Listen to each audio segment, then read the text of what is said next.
नमस्कार. आवाज माझा वृत्तवाहिनीत आपल्या सगळ्यांचं स्वागत. वळूयाच्या काही ठळक घडामोडींकडे. काँग्रेसच्या 3 नगरसेवकांचं नगरसेवक पद कोकण विभागीय आयुक्तांनी केलं रद्द. आदर्शमधील जितेंद्र आव्हाडांच्या फ्लॅटची चौकशी करण्याचे ठाणे न्यायालयाचे आदेश. आणि ठाणे महानगरपालिका शिक्षण मंडळाच्या वतीनं विज्ञान प्रदर्शनाचं आयोजन. ठाणे महानगरपालिकेच्या महापौर निवडणुकीत गैरहजर राहणं काँग्रेस नगरसेवकांच्या अंगलट आलं आहे. कोकण विभागीय आयुक्तांनी 3 नगरसेवकांचं नगरसेवक पद रद्द केल्यामुळे काँग्रेसला जोरदार फटका बसलाय. त्यांचं संख्याबळ 3 आता कमी झालंय. राजन किणे, अनिता किणे आणि शकीला कुरेशी अशी नगरसेवक पद रद्द करण्यात आलेल्या नगरसेवकांची नावं आहेत. मुंब्रा येथील प्रभाग क्रमांक 59 मधून किणे आणि शकीला कुरेशी तर प्रभाग क्रमांक 57B मधून अनिता किणे निवडून आल्या होत्या. महापौर निवडणुकीच्या आदल्या दिवशी कुरेशी आणि अनिता किणे गायब झाल्या होत्या. त्यांना शोधण्यासाठी किणे हेही गेले होते. त्यामुळे ते महापौर पदाच्या निवडणुकीला गैरहजर राहिले होते. लोकशाही आघाडीनं पक्षादेश जाहीर केला असतानाही पक्षविरोधी कारवाई केल्याचा ठपका ठेवून लोकशाही आघाडीचे गटनेते संजय भोईर आणि काँग्रेसचे गटनेते रवींद्र फाटक यांनी कोकण विभागीय आयुक्तांकडे या तिघांच्या विरोधात कारवाई करण्यासाठी दावा दाखल केला होता. त्यानंतर लोकशाही आघाडीबरोबर या तिघांचा समझोता सुरू असतानाच राष्ट्रवादीच्या रजिया शेख यांचं नगरसेवक पद जात पडताळणी समितीनं रद्द केलं होतं. त्या महासभेला उपस्थित असताना त्यांच्या उपस्थितीबद्दल किणे यांनी प्रश्न उपस्थित केला होता. त्यावरून काँग्रेस आघाडीच्या नेत्यांनी नाराजी व्यक्त केली होती.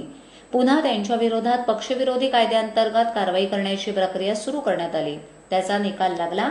कोकण विभागीय आयुक्तांनी या तिघांचंही नगरसेवक पद रद्द केल्याचं जाहीर केलंय. महानगरपालिकेमध्ये शिवसेनेचे 53, राष्ट्रवादीचे 34, काँग्रेस 18, भाजपा 8, मनसे 7, बसपा 2, रिपाई 1 आणि अपक्ष 7 असं संख्याबळ आहे. महापालिकेमध्ये काँग्रेस, राष्ट्रवादी, मनसे आणि अपक्षांची लोकशाही आघाडी आहे.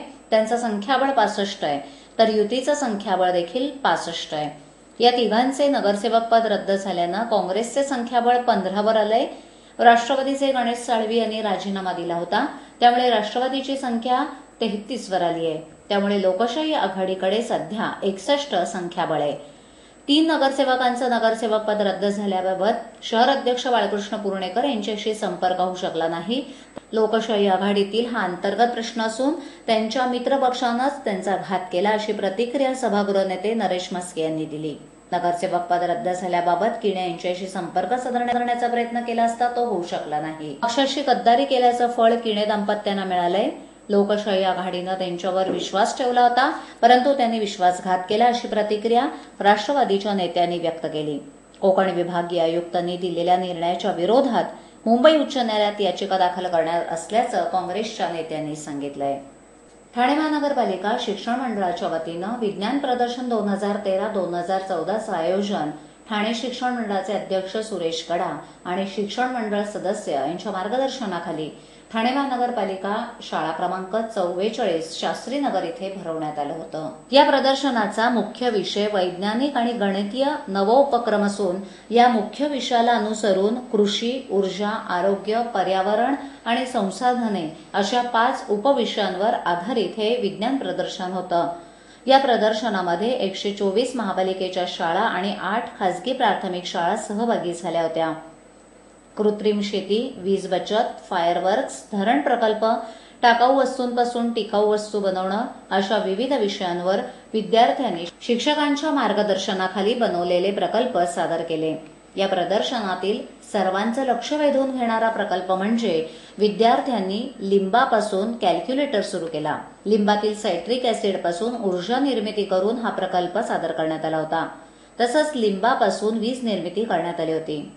जलशुद्धीकरण, फळांच्या सालीपासून बनवलेले खाद्यपदार्थ, रस्त्यावरील दिव्यांचा योग्य वापर करून विजेची बचत, घरातील टाकाऊ वस्तूंपासून बॅटरीवर चालणारं वॉशिंग मशीन आपणास चकित करणारे विविध प्रकल्प यावेळी या चिमुरड्यांनी सादर केले.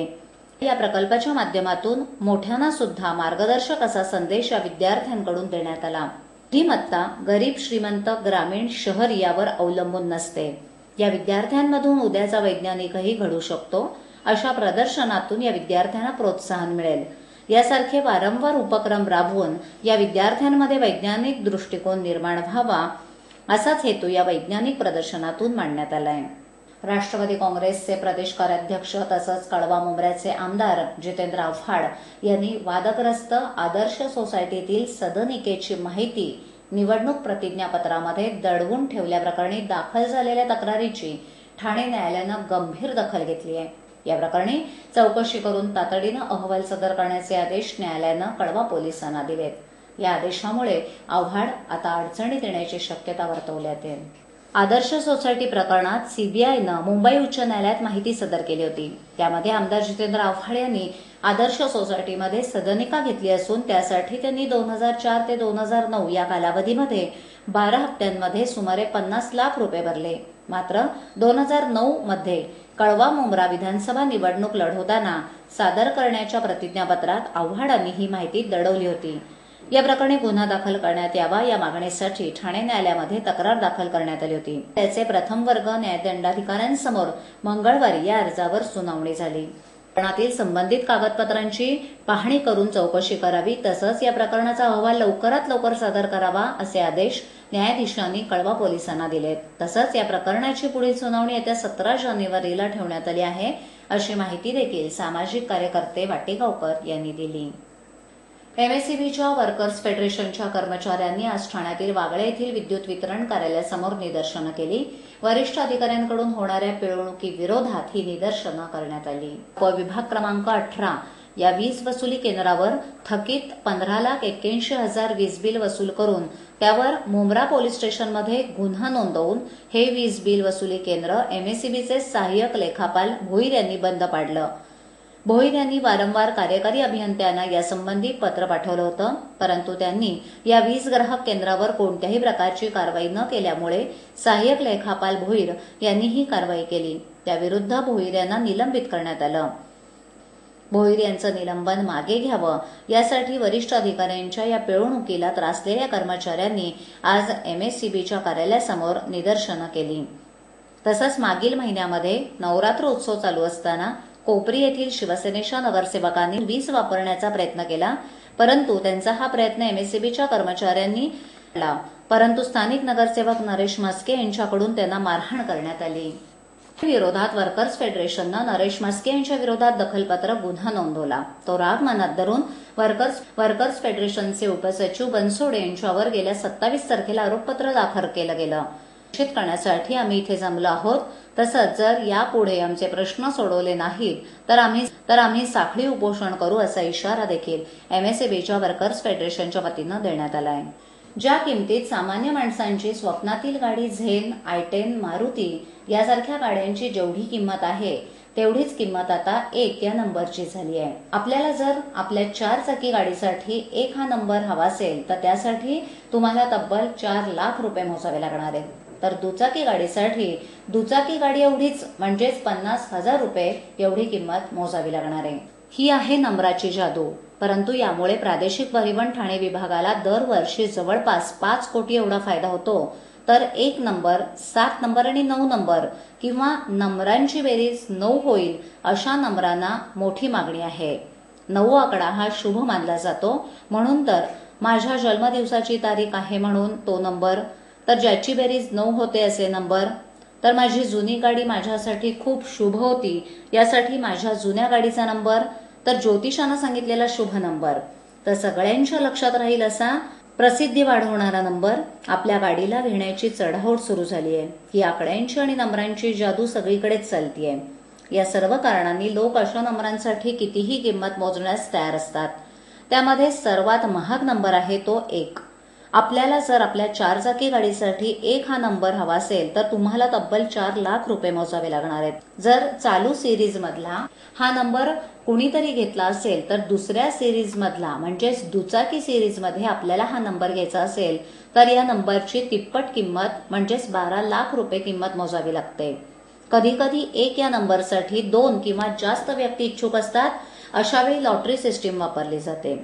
यामुळे प्रादेशिक परिवहन ठाणे विभागाला दरवर्षी जवळपास 5 कोटी एवढा फायदा होतो.